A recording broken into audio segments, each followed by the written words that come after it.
भी एक पल कुछ भी नहीं।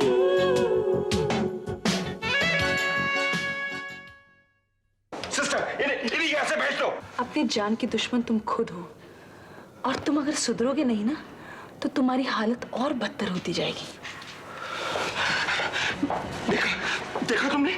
तुम्हारे और एकनाथ की वजह से तुम्हारे और रूबी के बीच फासला बहुत बढ़ जाएगा, और ये गिल्ट जिंदगी भर तुम्हारा पीछा करता रहेगा। मेरी बातों पर यकीन करो या न करो रानी, कम से कम रश्मि से पूछो उसकी हकीकत, तब तो यकीन आएगा ना। जो कुछ भी हुआ वो श्वेतलाना जी के कहने पे हुआ, लेकिन सर मुझे ऐसा लगता है कि इसके पीछे दिमाग मिस्टर करण का है। मिस्टर दलाल, इसके पीछे जिसका दिमाग है वो मल्होत्रा इंडस्ट्रीज को बर्बाद करने की साजिश कर रहा है। रितु, तुम वहां क्यों खड़ी हो? अंदर आने के लिए इजाजत मांगने का मौका ढूंढ रही थी, लेकिन मौका मिला ही नहीं तो मुझे छीनना पड़ा।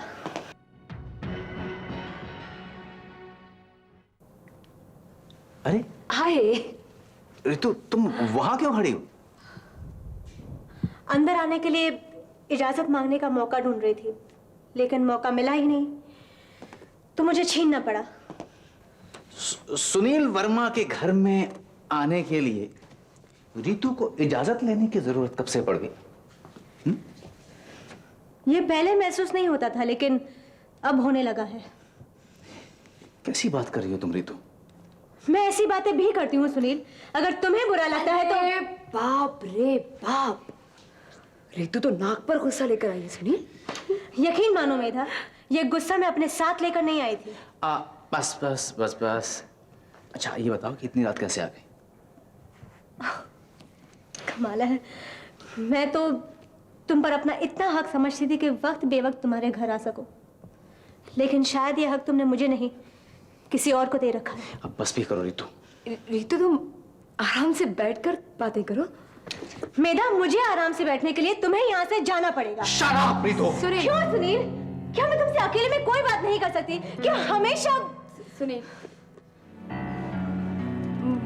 मुझे लगता है मुझे अब जाना चाहिए क्योंकि काफी देर भी हो गई है। नहीं, तुम रुको, मैं था तुम। सुनील, एक बात तुम समझ लो, रितु का तुम पर मुझसे ज्यादा हक बनता है।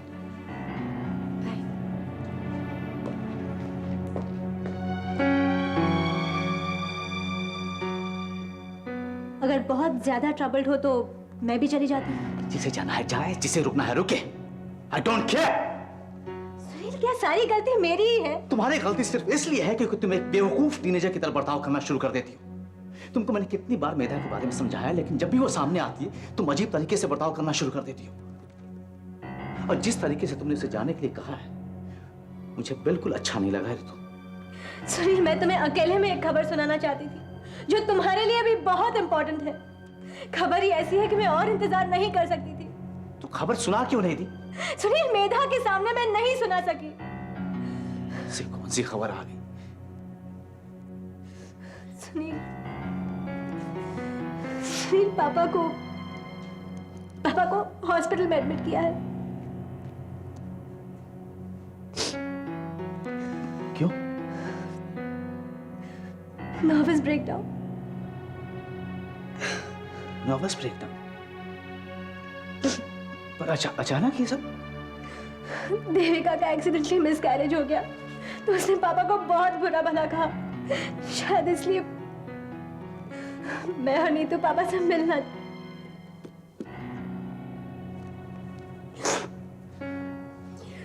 क्या तुम साथ चलोगे? मैं 2 मिनट में तैयार हो गया था। मिस्टर प्रताप सिंह, आपकी चेयरपर्सन ये पब्लिक इश्यू निकालकर बहुत बड़ा घोटाला कर रही हैं। सर, इसलिए तो मैंने आपको तकलीफ दी सर। लेकिन आप ये इंफॉर्मेशन जो मुझे दे रहे हैं जो मल्होत्रा इंडस्ट्री के खिलाफ जाती है, आप एक वहां के एम्प्लॉय होने की हैसियत से कैसे लीक कर सकते हैं? सर, कभी कभी काम के फर्ज के सामने इंसानियत का फर्ज ज्यादा बड़ा हो जाता है सर। और मुझसे बिल्कुल बर्दाश्त नहीं हुआ कि पब्लिक के साथ इतना बड़ा खिलवाड़ किया जाए। मेरी आत्मा ने खामोश बैठकर ये सब देखने की इजाजत नहीं दी सर। गलत आंकड़ों के आधार पर अपनी कंपनी के पब्लिक इशू को एडवर्टाइज करके आपकी चेयरपर्सन पब्लिक के साथ बहुत बड़ा धोखा कर रही हैं। सर, सरासर गलत बात को अंजाम दिया जा रहा है सर। लेकिन आप ये इंफॉर्मेशन मुझे अभी क्यों दे रहे हैं? कल पब्लिक इशू निकलने वाला है और आप मुझे आज बता रहे हैं। सर यकीन मानिए मुझे सिर्फ 5 मिनट लगे होंगे आपको बताने में सर। मुझे भी आज सुबह पता चला और फिर मुझे थोड़ा वक्त लगा ये तय करने में कि बताऊं नहीं बताऊं, नौकरी, थोड़ा धर्म संकट, लेकिन फिर मैंने तय किया कि मुझे आपको बताना चाहिए। खैर, मैं आपके इस फैसले की कदर करता हूं, लेकिन मैं आपकी तरह 5 मिनट देर नहीं करूंगा। हमारे पास वक्त बहुत कम है। Hello, CBI, I am director security and exchange board of India. जी, मुझे कल मल्होत्रा इंडस्ट्री के निकलने वाले पब्लिक इशू के बारे में कुछ इंफॉर्मेशन देनी है। यस।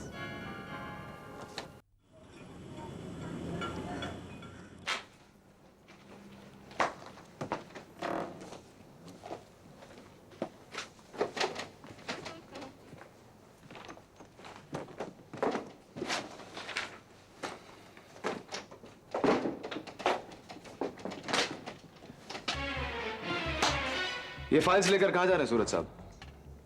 घर। मैंने सोचा घर जाके आराम से बैठ के पढ़ूंगा। बकवास मत करो। आज इस ऑफिस की कुर्सी में कांटे हो गए क्या, जो ये फाइल्स यहां बैठकर स्टडी नहीं कर सकते? ऋषभ, मेरी तबीयत ठीक नहीं है। तबीयत तो तुम्हारी खराब होनी थी सूरज, बदहजमी हो गई होगी। हराम का बहुत पैसा खाया ना? मैंने कोई पैसा नहीं खाया। खाया नहीं तो कहीं जमा करवा दिया होगा। ऋषभ, ये झूठ है। तुम मुझ पर गलत इल्जाम लगा रहे हो। क्या ये बात भी झूठ है कि तुम्हारा एक्सपोर्ट ऑर्डर आज कैंसिल हो गया? क्या ये भी झूठ है कि जो 1 करोड़ का लोन तुमने बैंक से लिया था वो आज 2 करोड़ का हो गया? क्या ये बात गलत नहीं है कि इस बात की इंफॉर्मेशन तुमने बोर्ड ऑफ डायरेक्टर्स में से किसी को नहीं दी सूरज? और क्या ये इल्जाम भी गलत है कि आज तुम कुछ इंपॉर्टेंट डॉक्यूमेंट्स और फाइल्स इस ऑफिस से गायब करने की फिराक में थे? मैं क्यों कोई फाइल चोरी करने लगा? क्योंकि तुम जानते हो कि अब तुम इस ऑफिस में कुछ ही दिनों के मेहमान हो।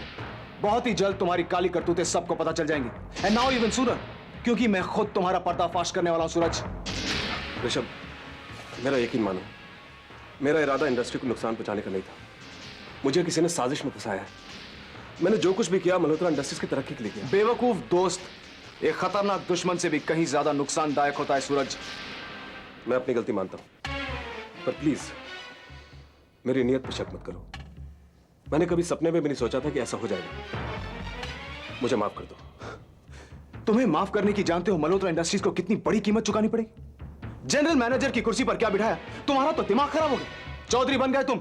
जी में जो आता वही करते, न किसी से कुछ पूछना न किसी को कुछ बताना। समझते क्या अपने आप को? मैंने जो कुछ किया सुल्ताना की जानकारी से किया। मैंने तो वही किया जो कहती थी। सारे डिसीजन उसी के थे। सूरज, मल्होत्रा इंडस्ट्रीज स्वेतलाना की जागीर नहीं है जो तुम दोनों मिलकर अपनी मनमानी करते रहे, समझे?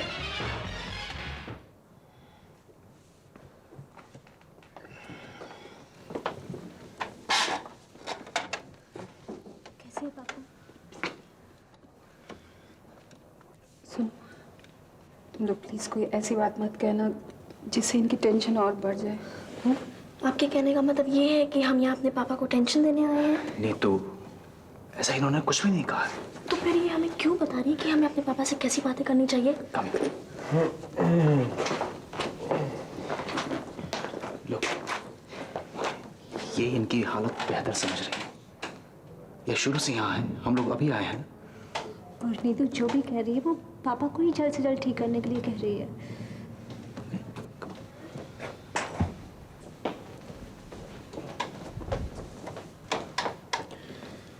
हम सॉरी। अरे नहीं नीतू, सॉरी कहने की कोई बात नहीं है। मैं तो चाहती हूँ कि तुम दोनों इनसे मिलो। एक्चुअली तुम दोनों का मिलना तो इनके लिए दवा की तरह काम करेगा। मैं दरअसल थोड़ा घबरा गई थी। एक तो मेजर नर्वस ब्रेकडाउन और ऊपर से कल अचानक टेंशन हो गया था। किस बात पर टेंशन हो गई थी? नहीं, ऐसी कोई बात नहीं, बस ऐसे ही। क्या मम्मी आई थी इसलिए? आइंदा मम्मी यहाँ पर तब तक नहीं आएंगी जब तक पापा पूरी तरह ठीक नहीं हो जाते। नीतू, बच्चे, मेरी बेटिया कैसी? सुनील, मैं आपको शुक्रिया अदा नहीं करूंगा क्योंकि मैं समझता हूँ कि ये आपका फर्ज था। Thank you Sunil. आप घर जाइए, जाकर थोड़ा आराम कीजिए। हम लोग हैं यहाँ पे। नहीं सुनील, ऐसी हालत में मेरा इनको छोड़कर जाना मन नहीं कर रहा है। देखो सुनील, पापा ने क्या हालत बना रखी है अपनी।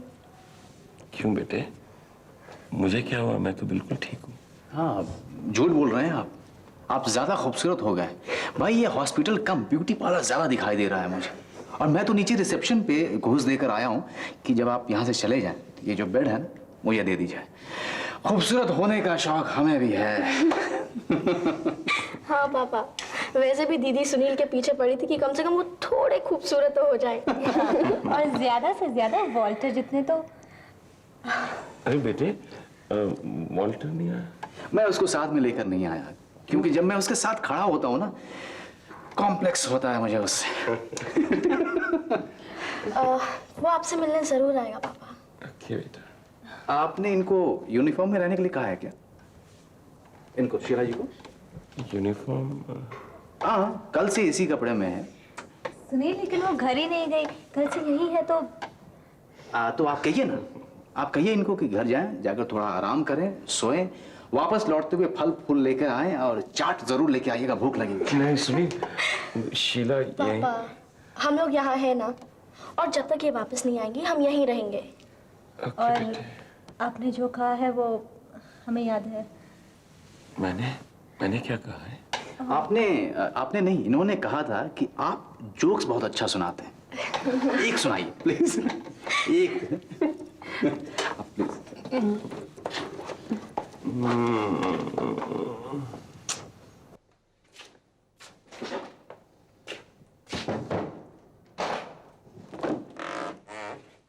अरे सूरज, तुम यहाँ अकेले क्या कर रहे हो? मेरे कैबिन में आ जाना। तुम जानते हो पब्लिक इशू हाथों हाथ बिक रहा है। वाह स्वेतलाना वाह, तुम्हारा भी जवाब नहीं। कितनी खुशी के साथ मल्होत्रा इंडस्ट्रीज की कब्र की गहराई बता रही हो तुम। वाह ऋषभ, कोई भी बात जुबान पर लाने से पहले दिमाग का इस्तेमाल किया करो, और अगर दिमाग ना हो तो चुप रहना बेहतर है। हाँ, आज अगर इस ऑफिस में किसी के पास दिमाग है तो वो तुम हो। हाँ, मुझे भी ऐसा ही लग रहा है। चंद लोग जिनकी समझ पर मुझे भरोसा था वो भी जाने लगा है। और अपनी समझ पर तुम्हारा यकीन कुछ जरूरत से ज्यादा बढ़ गया स्वेतलाना। अगर तुम्हारी सिचुएशन को मुहावरे में बयान किया जाए तो कुछ ऐसा होगा, रस्सी जल गई लेकिन बल नहीं गया। स्वेतलाना पर तुम्हारी बद्दुआओं का असर नहीं होगा। लेकिन तुम्हारी बद्दुआओं का असर इस कंपनी पर जरूर हो रहा है। तुमने इस कंपनी को बर्बाद करने में कोई कसर नहीं छोड़ी स्वेतलाना। तुम्हारी जितनी औकात नहीं है उससे बड़ा नुकसान तुम हमारी कंपनी को ऑलरेडी पहुंचा चुकी हो। वाह, तो ये तरीका है किसी की दिन रात की मेहनत की तारीफ करने का। एक तरफ मल्होत्रा इंडस्ट्रीज के डूबते जहाज को किनारे लगाया और इसे किनारे लगाना नहीं, ठिकाने लगाना कहते हैं स्वेतलाना। इसे एहसान फरामोशी कहते हैं ऋषि। इसे जो कुछ भी कहते हैं, लेकिन तुम्हारा एहसान इस कंपनी पर मैं जरूर मानता हूं। जिस एक्सपोर्ट ऑर्डर का बैठकर तुम ढोल बजाया करती थी उसका कैंसिल हो जाना तुम्हारा पहला एहसान। बिना वजह इस कंपनी को 2 करोड़ रुपयों का नुकसान तुम्हारा दूसरा एहसान। जो एक्सपोर्ट कंपनी ऑलरेडी डूब चुकी है उसका गलत इश्तिहार देकर पब्लिक इशू निकालना तुम्हारा तीसरा एहसान। और आज जो मार्केट में हमारी कंपनी की थू-थू हो रही है तुम्हारा सबसे बड़ा एहसान। हर कंपनी में प्रॉब्लम्स होती है। यहाँ बस फर्क इतना है कि उन प्रॉब्लम्स के बारे में सुनकर तुम घबरा गए और मैं उन्हें सॉल्व करने में जुटी हूँ। Really? तो क्या मैं जान सकता हूँ मैडम कि इस क्राइसिस का आपके पास क्या सोल्यूशन? तुम्हें सोल्यूशन बताना मैं जरूरी नहीं समझती हूँ। मैं इस कंपनी की चेयरपर्सन। और सिर्फ चेयरपर्सन हो स्वेतलाना, इस कंपनी पर तुम्हारी मोहर नहीं लगी। और एक बात याद रखना, चेयरपर्सन की कुर्सी पर से तुम्हें कभी भी हटाया जा सकता है। तुम मुझे धमकी दे रहे हो?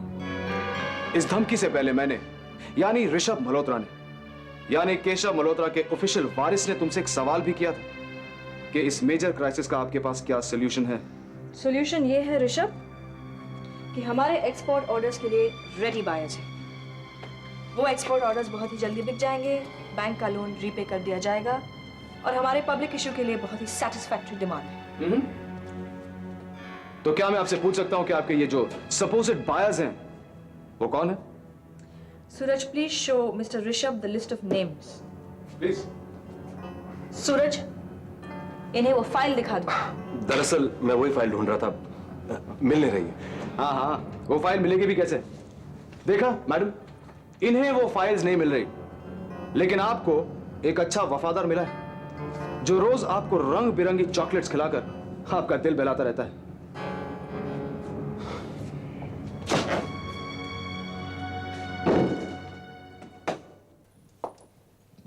तुम आ गए रश्मि? बिना देखे तुमने कैसे जान लिया? तुम्हारे सिवा आ भी कौन सकता है यहाँ पे? मेरे सिवा खुशनसीब भी कौन हो सकता है?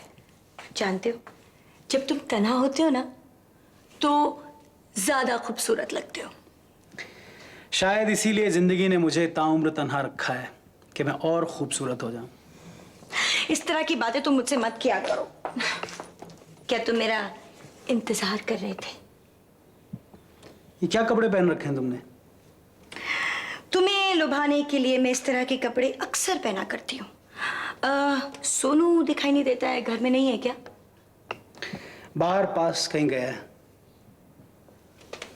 रानी, जब मैं तुम्हारे पास होती हूँ और आसपास कोई नहीं होता, तब तुम्हारा दिल मेरे पास आने को नहीं करता। दिल पे काबू रखना पड़ता है रश्मि, क्योंकि जब जब रानी का दिल बेकाबू हुआ है ना, तब तक उसने धोखा ही खाया है। बेकाबू हो जाने दो दिल को। Forget everything. तुम्हारी जिंदगी मेरी जिम्मेदारी। Come on, forget everything, Rani. Come on. क्या हुआ? कुछ नहीं, मैं दिल के हाथों दोबारा धोखा नहीं खाना चाहता। ये डर दिल से निकाल दो, तुम धोखा नहीं खाओगे। औरत से दिल लगाना अपने आप को धोखा देना ही होता है, क्योंकि औरत का दूसरा नाम ही धोखा है। रोनी, मैंने जिंदगी में औरत के हाथों धोखा ही खाया है। पहले वो थी स्वेतलाना, और अब मैं रश्मि। तुम मेरे बारे में भी यही सोचते हो? तुम्हारे बारे में जानने के बाद मैं हर औरत के बारे में यही सोचता हूँ। क्या जान लिया तुमने मेरे बारे में? तुम्हारी हकीकत जान ली मैंने। ये जान लिया कि तुम मेरी जिंदगी में क्यों आई थी, तुम्हारा क्या मकसद था, और तुमने मेरा किस तरह इस्तेमाल किया है। ये झूठ है। झूठ तुम हो रश्मि, सर से पांव तक झूठ हो तुम। ये तुम्हारा प्यार, ये तुम्हारी परवाह सब ढोंग था, नाटक था ये। मैंने कोई नाटक नहीं किया। मैं कोई नाटक नहीं कर रही हूँ। अच्छा, तो तुम्हारी मेरी जिंदगी में आने की वजह क्या ये नहीं थी कि तुमने श्वेताना से इंतकाम लेना था? क्या इसलिए तुम मेरी जिंदगी में नहीं आई कि तुम मुझे जरिया बनाओ श्वेताना से हिसाब किताब करने का? चुप क्यों खड़ी हो? बुद्ध की तरह क्यों खड़ी हो? बोलती क्यों नहीं तुम? मैंने किया।